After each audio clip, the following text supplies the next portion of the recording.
I went to Medjugorje in November of 2017.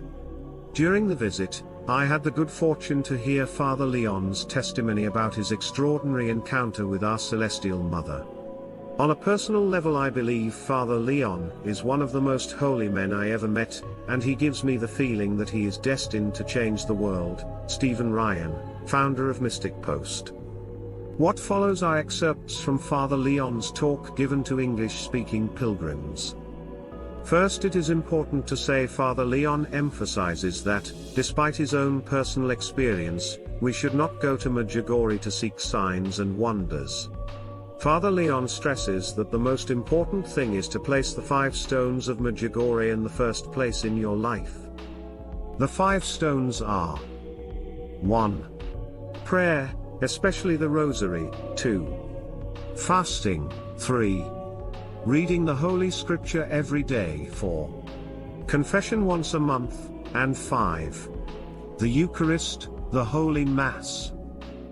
During Father Leon's talk I took notes. Here are a few of the amazing things he had to say about his encounter with the woman who appeared to him on Cross Mountain surrounded by a golden, orange light.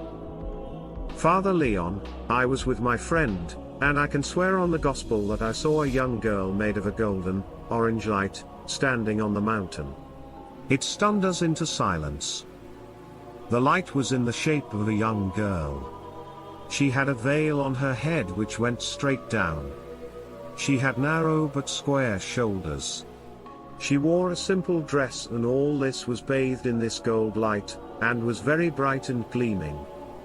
Watching her, what she communicated to you was an immense love, a very personal, direct love. She looked at me as if I were the only person in the whole universe, and she loves me powerfully. It was overwhelming. I think at that time I would not have known who I was or where I came from, or anything. I just knew that I was looking at the most beautiful young girl I had ever seen. She looked about 16. She did not look like any picture or statue of Our Lady, a young girl. I can't emphasize that enough. I would never describe her as a woman. Then I heard a voice. It was a voice in my head. It was a beautiful voice, a woman's voice. She said, "You are happy because you have seen me." I said, "Yes, I am very happy." I was a bit cheeky and said, "Who are you?" Then she said, "I am your mother, and I want you to tell everyone you meet that I am their mother and that I love them.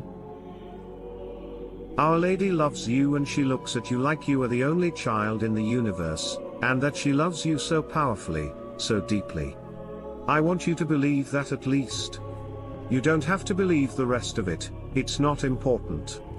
Everything she said in this conversation was instantaneous, but she also made you feel the accompanying feelings. I would not call it possessiveness. The conversation is very difficult to describe. When she said, "I am their mother," she made me understand that as though she had given birth physically to each one of you.